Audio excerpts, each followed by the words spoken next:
Video में discuss करने वाला हूं एनआईटी जमशेदपुर के बारे में। एनआईटी जमशेदपुर की स्टैब्लिशमेंट डेट 1960 है। इस वीडियो में हम डिस्कस करेंगे एनआईटी जमशेदपुर के एनआईआरएफ रैंकिंग की। इस वीडियो में हम ये भी जानेंगे कि यहाँ पर प्लेसमेंट कैसे होती है, ऑल कैटेगरी कट ऑफ क्या है, फी स्ट्रक्चर क्या है, फी वेवियर क्या है और कितने सारे कंपनीज यहाँ पर रिक्रूटमेंट के लिए आते हैं। और वीडियो के लास्ट में हम ये डिस्कस करेंगे कि कितने परसेंटेज ऑफ बच्चे अपने ब्रांच वाइज सेलेक्ट हो पाते हैं, उनकी प्लेसमेंट हो पाती है एंड मेनी मोर। तो एनआईआरएफ रैंकिंग एनआईटी जमशेदपुर की 2019 में 130 रही है, जो एक एवरेज रैंकिंग माना जाता है। यहाँ एवरेज रैंकिंग का मतलब ये बिल्कुल भी नहीं है कि यहाँ पर प्लेसमेंट खराब है। ये एवरेज रैंकिंग इसलिए है क्योंकि यहाँ का इंफ्रास्ट्रक्चर दूसरे कॉलेज के कंपैरिजन में उतना अच्छा नहीं है। लेकिन मैं खुद भी इस कॉलेज में पढ़ाई कर रहा हूँ, तो मैं इस कॉलेज के बारे में आपको बहुत अच्छे से बता सकता हूँ। अभी इस कॉलेज में इंफ्रास्ट्रक्चर का काम जोरों शोरों से जारी है और आने वाले सालों में एनआईआरएफ रैंकिंग इसका और अच्छा होगा। तो अगर मैं बात करूं मोड ऑफ एडमिशन के एनआईटी जमशेदपुर में, तो यहां पर क्लियरली मेंशन है one needs to take the JEE main exam and either secure at least 75% marks, 65% for ST SC और फिजिकली हैंडीकैप्ड इन क्लास 12 और be within the category wise top 20 percentile in his her respective class 12 board examination. तो यहाँ पर ये clearly mention है कि एक बच्चे को, एक जनरल कैटेगरी बच्चे को 75% मार्क्स चाहिए उसके क्लास 12 बोर्ड एग्जाम में, और जो स्टूडेंट्स एसटी/एससी हैं या फिजिकली हैंडीकैप्ड हैं उनको 65% लाना क्लास 12 में जरूरी है। अगर आप ये क्राइटेरिया को फुलफिल नहीं कर पाते हैं तो आपने जिस भी स्कूल से अपना क्लास 12 का एग्जाम दिया है, आप उस स्कूल में टॉप 20 बच्चों के बीच होने चाहिए, तब आप एलिजिबल हो पाओगे अपने जेईई मेंस के एग्जाम को देने के लिए। तो अगर हम दूसरे पॉइंट की बात करें तो admission are done on the basis of rank in JEE Mains through JoSAA counselling and CSAB special round. तो यहाँ पर इस कॉलेज में एडमिशन जोसा काउंसलिंग के थ्रू होती है, और यहाँ पर अगर मैं बात करूं स्पेशल राउंड की, तो स्पेशल राउंड सीएसएबी वेबसाइट के थ्रू होती है। तो अगर मैं बात करूं जनरल कैटेगरी स्टूडेंट्स के कट ऑफ के बारे में, तो यहाँ पर सबसे पहले मैं आपको बता दूं कि एनआईटी जमशेदपुर यहाँ 7 ब्रांच ऑफर करता है, जो है civil engineering, computer science and engineering, electrical engineering, electronics and communication engineering, mechanical engineering, metallurgical and materials engineering, production and industrial engineering. ये सातों फिर रिपीटेड है अदर स्टेट कैटेगरी स्टूडेंट्स के लिए, और यहाँ पर पहले जो सातों हैं यहाँ पर होम स्टेट के लिए है, मतलब कि उन स्टूडेंट्स के लिए है जो यहाँ के डोमिसाइल हैं, यहाँ के निवासी हैं, मतलब झारखंड के। और यहाँ पे आप कट ऑफ देख पा रहे होंगे, आपको मैं बता दूं ओपन यहाँ पर कट ऑफ है जनरल कैटेगरी स्टूडेंट्स के लिए जो होम स्टेट से लाई करते हैं 9203। यहाँ पर ये ओपन होता है और क्लोज होता है 10884 पे, और ये 7th राउंड का कट ऑफ है। इससे पहले अगर आपका रैंक जो भी रहा आप एक बार चेक कर सकते हैं, इससे पहले आप सेलेक्ट हो ही जाएंगे, लेकिन ये लास्ट राउंड है। और यहाँ पर अदर स्टूडेंट्स के लिए, अदर स्टेट स्टूडेंट्स के लिए यहाँ पर ओपनिंग रैंक है 7706 और क्लोजिंग रैंक है 8427। और यहाँ पर आप लिस्ट कंप्लीटली देख पा रहे होंगे और आप यहाँ पे मैच कर पा रहे होंगे कि आप इस कैटेगरी में लाई करते हो या नहीं। तो इस स्लाइड में हम बात करेंगे ओबीसी स्टूडेंट्स जो नॉन क्रीमी लेयर से लाई करते हैं। यहाँ पर सिविल इंजीनियरिंग स्टूडेंट्स जो होम स्टेट से लाई करते हैं, मतलब वो स्टूडेंट जो झारखंड से बिलोंग करते हैं, उनके लिए 7th राउंड में ओपनिंग रैंक 9203 है, आप यहाँ पर देख पा रहे हैं, और क्लोजिंग रैंक है 10804।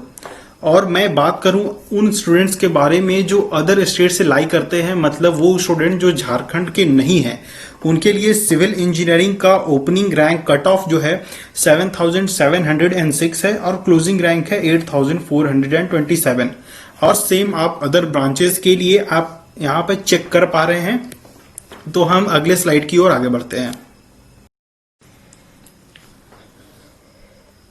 तो अब हम बात करते हैं इकोनॉमिकली वीकर सेक्शन स्टूडेंट्स के बारे में।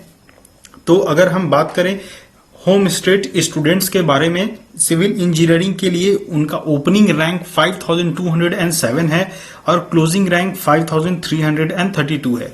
ये रैंक 7th राउंड के लिए है। और मैं अगर बात करूं उन स्टूडेंट्स के बारे में जो अदर स्टेट से लाई करते हैं, उनके लिए सिविल इंजीनियरिंग की जो कट ऑफ है 3892 है और क्लोजिंग रैंक है 3911। और सेम आप अदर ब्रांचेस के लिए आप यहां पर चेक कर पा रहे हैं। तो अब हम अगले स्लाइड की ओर आगे बढ़ते हैं। तो अब हम बात करते हैं एससी स्टूडेंट्स के बारे में, यानी शेड्यूल्ड कास्ट स्टूडेंट्स के बारे में। तो अगर मैं बात करूं होम स्टेट्स के स्टूडेंट्स के बारे में, यानी जो झारखंड से लाई करते हैं, उनके लिए 7th राउंड में सिविल इंजीनियरिंग की ओपनिंग रैंक 3025 है और क्लोजिंग रैंक 5559 है। और अगर मैं बात करूं अदर स्टेट स्टूडेंट्स के बारे में, तो उनके लिए सिविल इंजीनियरिंग की जो रैंक है, ओपनिंग रैंक 3511 है और क्लोजिंग रैंक है 4730। और सिमिलरली ब्रांच के बारे में ओपनिंग और क्लोजिंग रैंक की लिस्ट आप देख सकते हैं यहाँ पे। अब हम लास्ट में एससी कैटेगरी यानी शेड्यूल्ड ट्राइब कैटेगरी स्टूडेंट्स के बारे में बात करने वाले हैं। और इस वीडियो में हम अगले टॉपिक की ओर आगे बढ़ते हैं।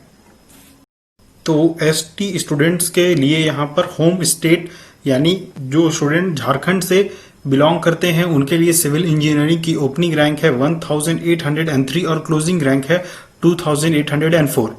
और वो स्टूडेंट जो अदर स्टेट से हैं, उनके लिए सिविल इंजीनियरिंग की ओपनिंग रैंक है 1140 एंड क्लोजिंग रैंक है 1285।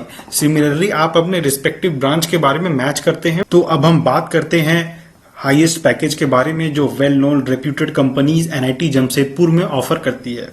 तो अगर मैं बात करूं माइक्रोसॉफ्ट के बारे में, तो माइक्रोसॉफ्ट ने हाईएस्ट पैकेज ऑफर करा है जो है 39 लाख पर एनम, जो वाकई में बहुत ज्यादा है।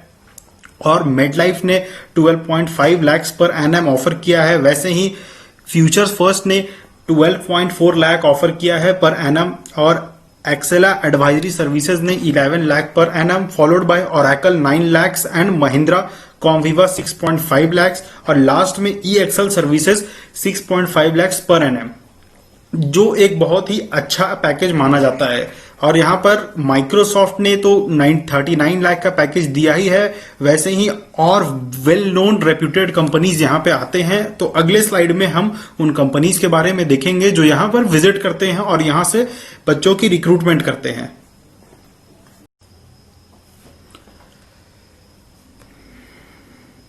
तो अब हम बात करते हैं इस स्लाइड में पास्ट रिक्रूटर्स के बारे में, मतलब उन कंपनीज के बारे में जो 2019 या 2019 से पहले एनआईटी जमशेदपुर में विजिट किए हैं।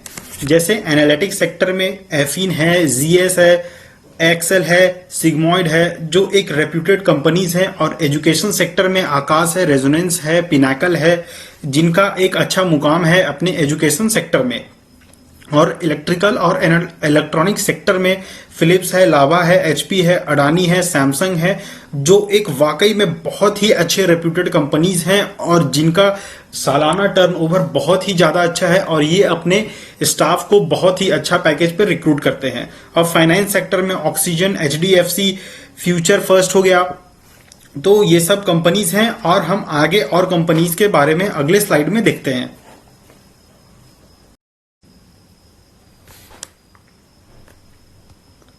तो आईटी या कंसल्टेंसी सर्विसेज में यहाँ पे विप्रो है, ओरेकल है, अमेजॉन है, सॉफ्टक्लूज है, जैसी बड़ी कंपनियों ने यहाँ पर विजिट किया है। और मैं बात करूं अगर अदर कोर सेक्टर के बारे में, तो यहाँ पर वेल नोन रेप्यूटेड कंपनी जैसे hero, Godrej, Ashok Leyland, Tata steel, Tata Motors, Vedanta जैसी बड़ी बड़ी कंपनियां हैं यहाँ पे। तो अब हम बात करते हैं एनआईटी जमशेदपुर के फी स्ट्रक्चर के बारे में। ये फी स्ट्रक्चर पर सेमेस्टर है। जैसे पहले पॉइंट में कॉशन मनी यहाँ पर 10,000 रुपीज लिया जाता है, यानी कि अगर आप हॉस्टल में कुछ तोड़फोड़ करते हैं या आपसे कुछ गलती होती है, किसी सामान को अगर आपने बर्बाद किया है, तो उसके लिए 10,000 रुपए काटे जाएंगे और ये सिक्योरिटी मनी के जैसा है। और वन टाइम फी है 2,000, ट्यूशन फी पर सेमेस्टर है 62,500, अदर इंस्टीट्यूट्स फी पर सेमेस्टर है 10,500, हॉस्टल सीट रेंट है पर semester 6,000, electric and water charges है 2,000, अदर हॉस्टल फी है 7,000 और मेस एडवांस पर सेमेस्टर है 16,000। ये कुल मिलाकर 1,16,000 पर सेमेस्टर है।